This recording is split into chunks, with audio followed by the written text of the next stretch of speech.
며느라, 미안한데 병원비 좀 대신 내줄 수 있겠니? 15만 원만. 내가 실수로 지갑을 두고 왔구나. 어머님, 지갑을 두고 왔다는 게 무슨 말이에요? 지금 병원비 내기 싫어서 저한테 내달라고 하는 거죠? 어른이 되셨으면 본인 병원비는 본인이 내셔야죠. 아프면 참을 줄도 아시고요. 경자 씨는 순간 귀를 의심했습니다. 뭐라고? 내가 돈 내기 싫어서 그런 거짓말을 했다 생각하니? 그리고 내 친정엄마한테는 돈 1,000만 원도 펑펑 쓰면서 내 병원비 15만 원은 못 내겠다고. 그야. 어머님은 남이고 친정엄마는 저한테 하나뿐인 엄마니까요. 당연한 거 아니에요? 그 순간 경자 씨의 머릿속이 하얘졌습니다. 자신이 아들 내외에게 쏟아부은 사랑과 돈은 무엇이었을까요? 10억짜리 신혼집에 매달 200만 원씩 생활비 지원에 카드값 대신 갚아주기까지. 결국 자신은 그저 돈줄로만 여겼던 걸까요? 경자 씨의 손이 부들부들 떨렸습니다. 그리고 마침내 폭발했죠. 그래? 남이라고? 말 한 번 잘했다. 이제부터 너희 생활비, 카드값, 손주 용돈, 관리비, 학원비, 전기세 등등.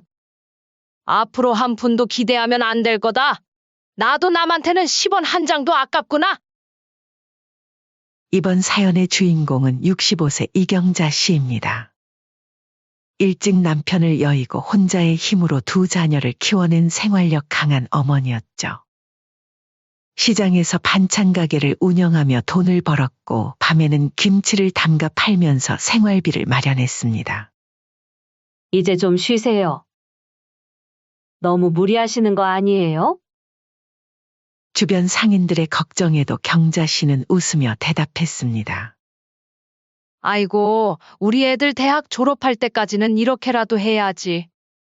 내가 못 배워서 그렇지, 우리 자식들은 끝까지 공부시킬 거예요. 엄마 마음이 다 그렇지 않겠어요? 매일 새벽 4시에 일어나 시장에 나가고 밤 11시가 넘어서야 김치 담그기를 마치는 생활이 계속됐습니다. 손이 트고 갈라져도 허리가 끊어질 듯 아파도 경자 씨의 입가에서는 미소가 떠나지 않았죠. 내일은 아들 진수 등록금 내는 날이네. 통장 잔고를 확인하며 한숨 쉬던 날도 많았습니다. 자신의 옷은 몇 년째 같은 것을 입었고 먹고 싶은 것도 참아가며 모든 것을 아꼈습니다.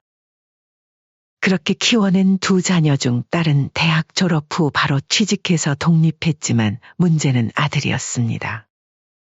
아들 박진수는 대학을 졸업하고도 안정적인 직장을 잡지 못했죠. 엄마, 이번 회사는 저랑 잘 안 맞는 것 같아요. 3개월 만에 회사를 그만두고 찾아온 아들을 보며 경자 씨는 한숨을 내쉬었습니다. 그래도 꾸중하지 않았죠. 대신 다시 취직할 때까지 묵묵하게 생활비를 지원했습니다. 그러다 겨우 취직해서 자리 잡았다 싶었는데 이번엔 다른 문제가 찾아왔습니다. 엄마, 카드값을 좀 연체했는데 얼마나? 그게 화 안 내실 거죠? 500만 원 정도. 이제 나이도 먹을 만큼 먹었는데 정신 좀 차려라. 너 뒤치다거리만 하다 인생 종치겠다 그래. 경자 씨는 가슴을 부여잡았습니다. 하지만 결국 또 도와줬죠. 그런 일이 반복되면서도 아들은 정신을 차리지 못했습니다. 그러던 어느 날 갑자기 결혼 이야기를 꺼냈죠. 엄마, 나 결혼하려고 해요. 뭐? 갑자기 무슨? 겨우 6개월 만난 여자와 결혼하겠다는 말에 경자 씨는 놀랄 수밖에 없었습니다. 게다가 신부 될 사람은 직장도 없이 카페에서 아르바이트만 하고 있다고 했죠. 결혼이 애들 장난도 아니고 둘이 뭘 보고 결혼을 한다는 거야? 돈은? 집은? 그게 엄마가 좀 도와주시면 되지 않을까요? 아이고 속 터져라. 너네들이 차곡차곡 모을 생각을 해야지 벌써부터 나한테 손 벌릴 생각부터 하고 있니? 아니, 다른 집은 다들 도와주시잖아요. 그냥 해주면 안 돼요? 어차피 해주실 거면 좋게 좋게 그냥 해주세요. 잔소리 좀 그만하시고요. 내가 잔소리를 안 하게 생겼니? 그리고 대체 어떤 집안이 신혼집까지 턱턱 해준다는 거니? 다른 집은 어느 정도 지들끼리 모아놓은 돈에서 부모가 보태주는 거지. 아, 몰라요? 이번에 엄마가 안 도와주면 나 평생 결혼 안 하고 혼자 늙어 죽을 거니까 알아서 해요. 철없는 아들 모습에 답답했지만 계속되는 신랑이 끝에 결국 경자 씨는 대출까지 내서 10억 원짜리 신혼집을 마련해줬습니다. 처음에는 며느리 김나영도 시어머니에게 다정했죠. 어머님, 정말 감사합니다. 평생 잊지 않을게요. 하지만 그것도 잠시였습니다. 결혼 후 며느리의 본색이 드러나기 시작했죠. 나영아, 이번 명절에는 올 거니? 어머님, 이번에 저희 엄마랑 유럽 패키지 여행 가기로 했어요. 퍼스트 클래스로요? 뭐라고? 저번엔 돈 없다고 용돈 좀 달라고 그러더니 니네가 무슨 돈이 있다고? 에이, 우리 엄마 모시고 가는데 이 정도는 해야죠. 친구들도 다 부모님 모시고 해외여행 다닌다는데. 경자 씨는 속이 쓰렸습니다. 자기네 카드값 해결하려고 매달 찾아와 도움을 요청하면서 친정 부모님과는 호화로운 여행을 다니고 게다가 명품백에 호화로운 스파까지. 어머님, 우리 엄마 생신 선물로 샤넬백 하나 골랐어요. 400만 원짜리예요. 이거 봐봐요, 이쁘죠? 히, 이런 이야기를 당연하다는 듯 자랑스럽게 애기하면서도 시어머니 경자 씨에게는 한 푼도 쓰기 싫어했습니다. 명절 때도 늘 각기 다른 핑계를 대며 시댁 방문을 피했죠. 어머님, 이번 설에는 친정 먼저 가도 될까요? 추석에는 저희끼리 여행 가려고요. 요즘 너무 피곤해서. 이번엔 아기가 아파서 이번엔 못 갈 것 같아요. 그러다가도 친정에는 매주 찾아가 외식하고 선물하고. 경자 씨는 할 말이 산더미처럼 많았지만 속으로 사귀고 또 사귀었습니다. 하지만 결정적인 사건이 일어났죠. 그날도 며느리는 사돈과 40만 원짜리 호화 스파를 즐기고 있었습니다. 바로 그때 경자 씨가 심한 어지럼증으로 쓰러진 거죠. 급히 병원에 가보니 지갑을 놓고 온 걸 깨달았습니다. 당황한 경자 씨는 아들에게 전화를 걸었지만 받지 않았습니다. 할 수 없이 며느리에게 연락했죠.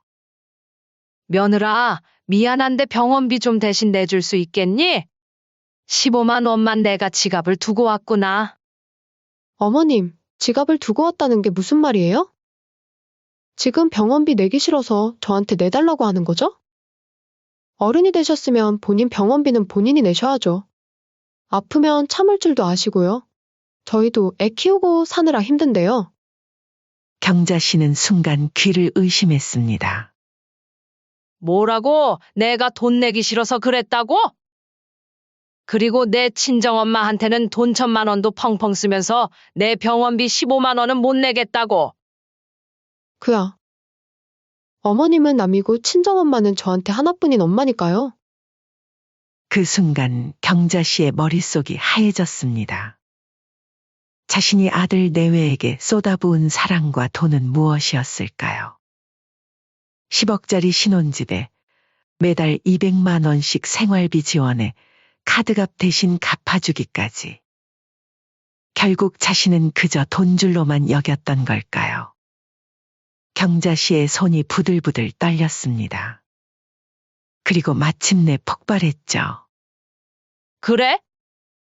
남이라고? 아주 잘 됐다. 이제부터 너희 생활비, 카드값, 손주 용돈 관리비, 학원비, 전기세 등등. 앞으로 한 푼도 기대하면 안 될 거다. 나도 남한테는 10,000 원도 아깝구나. 경자 씨는 속으로 생각했습니다. 친정 부모님과는 호화롭게 여행 다니고 선물도 사주면서 자신에게는 병원비 15만 원도 아깝다는 며느리의 말은 그동안 참아왔던 모든 분노에 방아쇠를 당겼습니다. 그날 이후로 경자 씨는 모든 경제적 지원을 끊어버릴 계획을 세웠죠. 이제 아들 내외가 어떻게 살아갈지 두고 보기로 한 겁니다. 더 이상 ATM기나 식모 취급은 받지 않겠다는 단단한 결심이었죠. 너네들이 아주 나를 물러보는구나. 사람 아주 잘못 봤어. 경자 씨는 그렇게 병원 복도에 한참을 멍하니 서 있었습니다. 15만 원이라는 병원비를 못 내 주변 이웃에게 돈을 빌려야 했던 상황이 너무나도 모욕적으로 느껴졌죠. 수십 년간 시장에서 장사하며 쌓아온 자존심이 한순간에 무너져 내리는 것 같았습니다. 죄송한데, 혹시 병원비를 좀 빌릴 수 있을까요? 이웃에게 그 말을 하는 순간 목구멍까지 차오르는 서러움을 꾹 누르고 있어야 했습니다. 평생 남한테 돈 빌린 적 없던 경자 씨였는데 말이죠. 그야 친정엄마는 저한테 하나뿐인 엄마니까요. 며느리의 그 말이 계속해서 귓가를 맴돌았습니다. 병원을 나와 택시를 타고 집으로 향하는 내내 경자 씨의 머릿속은 복잡했습니다. 창밖으로 스쳐 지나가는 도시의 풍경도 전혀 눈에 들어오지 않았죠. 나는 그동안 무엇 때문에 남한테 퍼주면서 참고 살았을까? 그동안 아들 내외에게 얼마나 많은 돈을 퍼주었는지 하나둘 떠올랐습니다.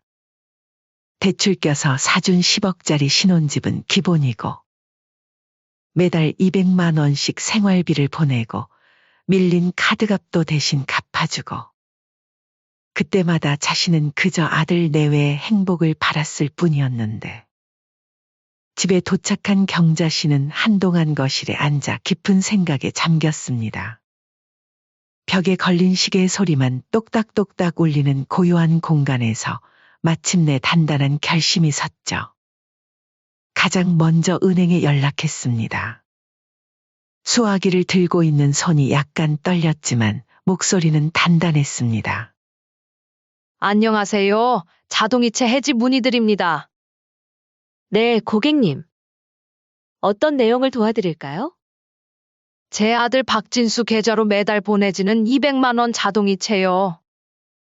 오늘 당장 해지하고 싶습니다. 잠시만요. 네, 확인해보니 5년 넘게 유지된 이체 내역이네요. 정말 해지하시겠습니까? 네. 이제 한 푼도 보내고 싶지 않네요. 상담원의 목소리에서 의아함이 느껴졌지만 경자 씨는 개의치 않았습니다. 이어서 신용카드사와도 통화했죠. 제 아들 명의로 된 가족카드 한도를 전액 0원으로 조정해 주세요. 네, 맞아요. 카드 정지시켜달라는 뜻이었어요. 카드 해지해 주세요. 고객님, 현재 사용 중인 금액이 꽤 많은데 해지하시면 제 카드로는 더 이상 한 푼도 쓰지 못하게 해주세요. 전기, 가스, 관리비 등 공과금도 전부 아들 명의로 변경했습니다. 매달 기본적으로 나가는 금액만 해도 100만 원이 넘었는데 그동안 이 모든 걸 경자 씨가 부담해왔던 거죠. 모든 조치를 끝내고 나자 이상한 해방감이 밀려왔습니다. 마치 무거운 짐을 내려놓은 것 같았죠. 그때 아들 진수에게서 전화가 걸려왔습니다. 엄마, 이게 무슨 일이에요? 카드가 막혔다고 하는데?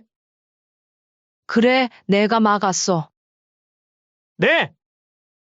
무슨 말씀이세요? 갑자기 왜 이러시는 거예요? 이제부터 너희 살 돈은 너희가 벌어서 쓰거라. 아들은 잠시 말을 잇지 못했습니다. 상황을 이해하지 못한 듯 했죠. 혹시 나영이랑 무슨 일 있으셨어요? 내 마누라한테 물어봐라. 오늘 무슨 일이 있었는지. 그 순간 전화기 너머로 며느리의 목소리가 들렸습니다. 나 참 어이가 없어서. 어머님, 설마 그것 때문에 이러시는 거예요? 겨우 15만 원 가지고. 겨우? 그래, 내게는 겨우 15만 원이었겠지. 근데 그 돈보다 내 말이 더 문제였어? 제가 뭘 잘못 말씀드렸다고. 친정엄마는 하나뿐인 엄마라고 하고 나는 남이라고 하지 않았니? 대체 내가 왜 남한테 생활비를 줘야 하는 거니? 말해보거라. 잠시 침묵이 흘렀습니다. 며느리의 숨소리만 들려왔죠. 어머님, 그건 그냥 제가 순간적으로 한 말이에요. 너무 그러지 마세요. 그래? 그럼 나도 순간적으로 결정했어. 이제부터 너희한테 한 푼도 안 줄 거야. 아들이 다시 전화를 받았습니다. 엄마, 제발요. 이러지 마세요. 저희가 잘못했어요. 잘못한 걸 알아.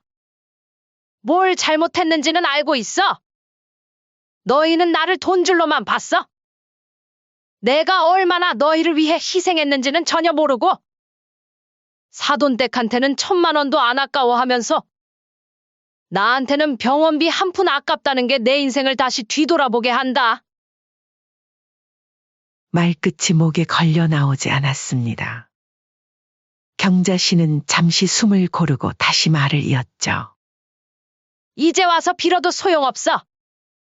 너희가 진심으로 뉘우칠 때까지 한 푼도 못 받을 거야. 전화를 끊은 후 경자 씨는 깊은 한숨을 내쉬었습니다. 마음이 아프지 않은 것은 아니었지만 이제는 단호해져야 할 때였죠. 며칠이 지나자 아들 부부의 생활이 급격히 달라지기 시작했습니다. 매일 하던 외식이 사라졌고 명품 쇼핑도 끊겼습니다. 사돈댁과 함께 계획했던 호화로운 해외여행은 무산되었고 친정에 보내던 용돈도 줄여야 했죠. 특히 큰 타격은 관리비와 공과금이었습니다. 그동안은 경자 씨가 모두 부담했기에 에어컨도 마음껏 틀고 난방도 원하는 대로 했던 아들 내외였습니다. 하지만 이제는 그 모든 비용을 직접 감당해야 했죠. 어떻게 이렇게 공과금이 많이 나와요? 한 달에 40만 원이 넘는다고. 그동안 엄마가 다 내주셨잖아. 손주의 학원비도 큰 문제였습니다. 영어 유치원부터 피아노, 미술, 태권도까지 모든 비용을 경자 씨가 부담했었는데 이제는 그마저도 끊겨버렸거든요. 며느리는 남편에게 계속 잔소리를 했습니다. 당신이 어머님한테 가서 잘 말씀드리면 되잖아요. 우리 생활 수준이 있는데 어떻게 쥐꼬리만한 당신 월급으로 살아요? 당신이 버린 일 아니야? 내가 당신이 싼 똥까지 치워야 해? 방금 뭐라고 했어요? 지금 싸우자는 거 맞죠? 맞아, 당신이 대책 없이 저지른 일 때문에 우리가 이렇게 된 건데. 그 수습을 내가 왜 해야 되는 건데? 당신이 어머님한테 가서 무릎 꿇고 빌고 와. 하지만 이제 와서 어떤 말도 소용없었습니다. 경자 씨의 마음은 이미 완전히 돌아섰으니까요. 그동안 참아왔던 분노와 서운함이 이제야 터져나온 것이었죠. 아들 부부가 경자 씨에게 마지막으로 전화를 걸었던 날로부터 2달이 흘렀습니다. 그동안 한 번도 아들 부부의 연락을 받지 않았죠. 처음 한 달 동안은 아들이 종종 전화를 걸어 엄마, 한 번만 다시 생각해보면 안 돼요? 라며 설득하려 했습니다. 하지만 경자 씨는 단호했죠. 너네가 생각해도 뻔뻔하다고 생각하지 않니? 나도 돈이 남아 돌아서 너네 도와준 거 아니다. 단지 부모로서 너네들이 잘 살기를 바랬을 뿐이었어. 그런데 이런 대우를 받으면서는 도저히 못 살겠다. 그 말을 남긴 후 경자 씨는 아들 부부의 번호를 차단해버렸습니다.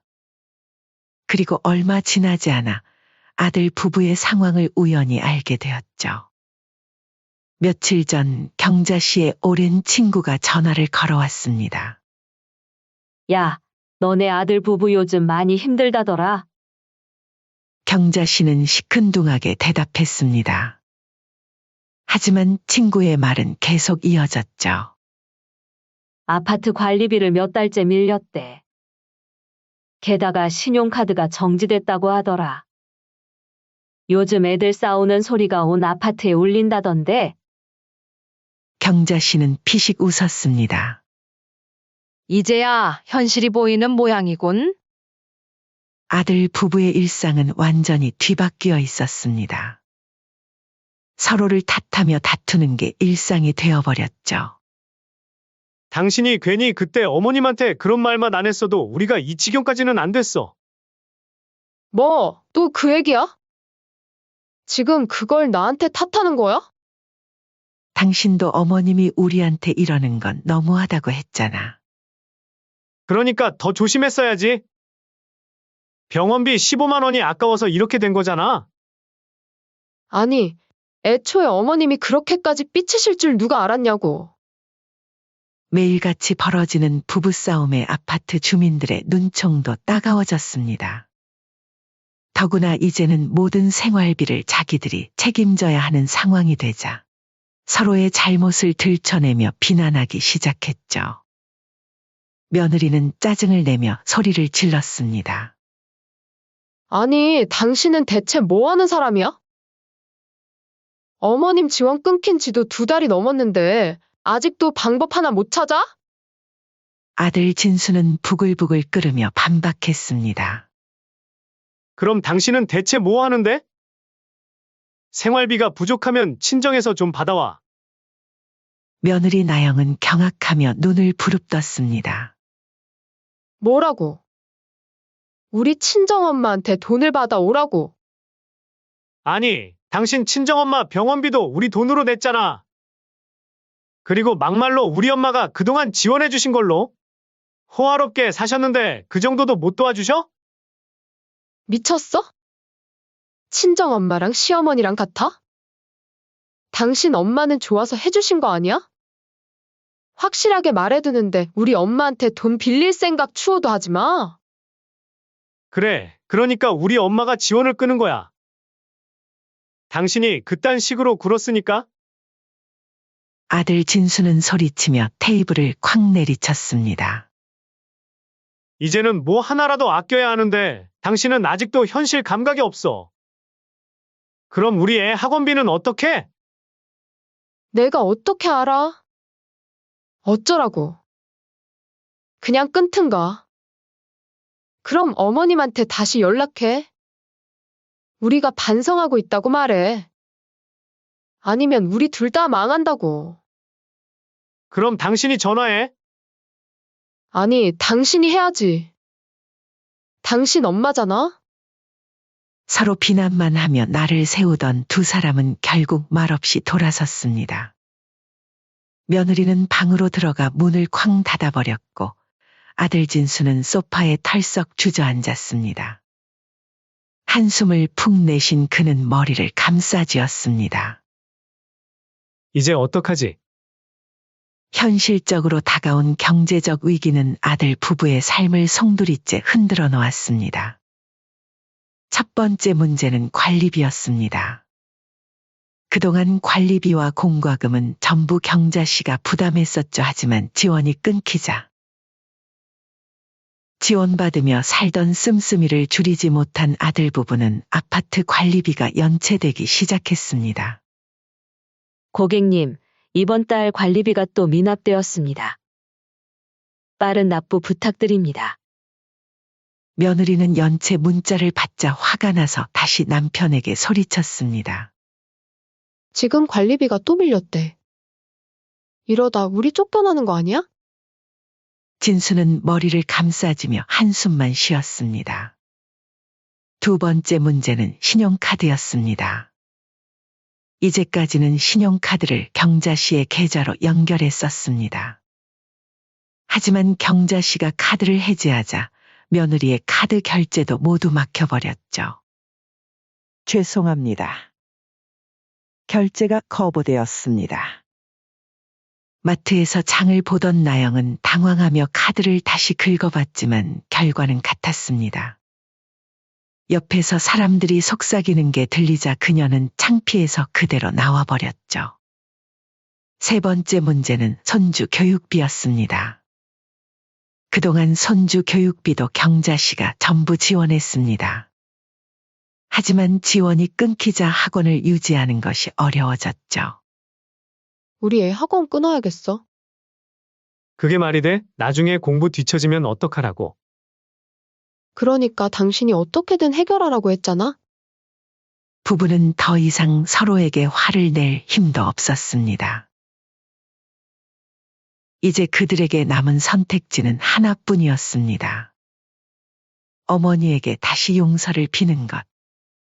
결국 진수는 다시 경자 씨를 찾아갔습니다. 그리고 무릎을 꿇었죠. 엄마, 우리 다시 받아줄 수 없어요? 경자 씨는 무표정한 얼굴로 물었습니다. 이제 와서 후회한다고 돌아갈 수 있을 것 같아? 진수는 울먹이며 말했습니다. 엄마, 우리가 잘못했어. 한 번만 더 기회를 줘. 경자 씨는 차갑게 대답했습니다. 내가 뭘 잘못했는지 정확히 말해봐. 그냥 다 잘못했어요. 우리 이러다 망할 것 같아요. 그냥이 아니라 정확히? 내가 뭘 잘못했는지 말해봐. 진수는 머뭇거리며 결국 아무 말도 하지 못했습니다. 경자 씨는 단호하게 말했습니다. 너희가 한 짓은 실수가 아니야. 너희 진짜 본성이었어. 나는 그런 사람들에게 다시 기회를 주지 않아. 앞으로 내 돈은 절대 너희에게 가지 않아. 너희가 원한 대로 이제 너희 힘으로 살아. 그리고는 조용히 문을 닫았습니다. 아들 진수는 그 자리에서 무너져 울었습니다. 아들 부부의 경제적 상황은 날이 갈수록 악화됐습니다. 자존심을 부리던 며느리도 더 이상 감당할 수 없는 지경에 이르렀죠. 처음에는 어떻게든 버텨보려 했습니다. 카드를 돌려막기도 해보고 대출도 알아보고. 하지만 현실은 그들을 가만히 내버려 두지 않았죠. 결국 이번엔 며느리까지 용서를 빌러 경자 씨의 집을 찾았습니다. 그동안 연락을 차단당해 직접 찾아오는 것 말고는 방법이 없었죠. 현관문 앞에서 벨을 누르자 경자 씨가 문을 열었습니다. 아들 부부는 이미 초췌한 얼굴이었죠. 엄마, 저 다시 왔어요. 우리 많이 반성하고 있어요. 정말이에요. 맞아요, 어머니. 저 뼈저리게 느끼고 있어요. 정말이에요. 경자 씨는 두 사람을 천천히 바라보았습니다.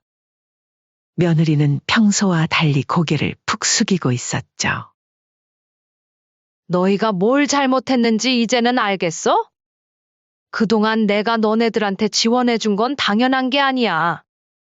아들은 곧바로 고개를 끄덕였습니다. 엄마, 우리가 정말 잘못했어요. 그때는 그게 잘못인지 정말 몰랐어요. 엄마가 우리한테 얼마나 해주셨는지 그게 당연한 게 아니었다는 걸 이제야 깨달았어요.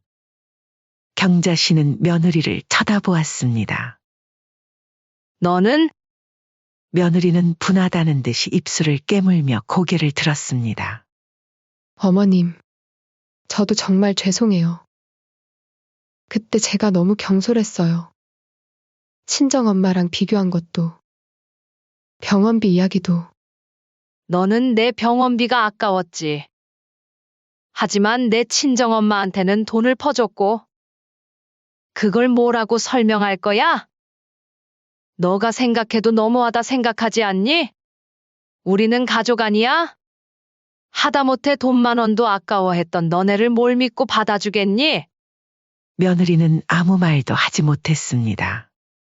경자 씨는 깊은 한숨을 내쉬었습니다. 너희가 그동안 나를 어떻게 대했는지 생각해봐. 난 너희를 가족이라고 생각해서 지원을 아끼지 않았지만 너희는 나를 그저 돈 주는 기계로 여겼어. 그런데 이제 와서 내 앞에 무릎 꿇는다고 내가 다 용서할 것 같아? 아들은 바닥을 보며 흐느꼈습니다. 경자 씨는 흔들리는 마음을 감추기 위해 차분한 목소리로 말했습니다. 너희가 내 돈 없이도 살아갈 수 있는지 그걸 먼저 보여줘야겠어. 난 다시는 너희에게 퍼주지 않을 거야. 하지만 진심으로 변한다면 그땐 다시 생각해 볼 수도 있겠지. 아들과 며느리는 눈물을 흘리며 고개를 끄덕였습니다. 경자 씨는 문을 닫으며 조용히 생각했습니다. 정말 이들이 변할까? 아니면 지금 이 순간만 반성하는 척하는 걸까? 마음 한켠에서는 자식을 걱정하는 어머니의 마음이 있었지만 또 다른 한켠에서는 이들을 쉽게 믿을 수 없다는 경계심이 있었죠.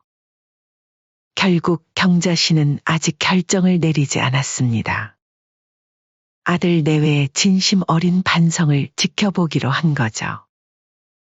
아들 부부는 정말로 변화할까요? 아니면 단순히 상황을 모면하려는 것일까요? 여러분의 생각은 어떠하신가요? 댓글로 남겨주세요. 이 모든 것을 지켜보는 경자 씨의 마음은 복잡했습니다.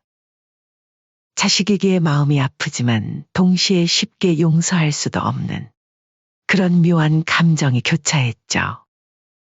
이것으로 이야기는 끝이 났습니다. 하지만 이들의 진정한 관계 회복은 이제부터 시작일지도 모릅니다.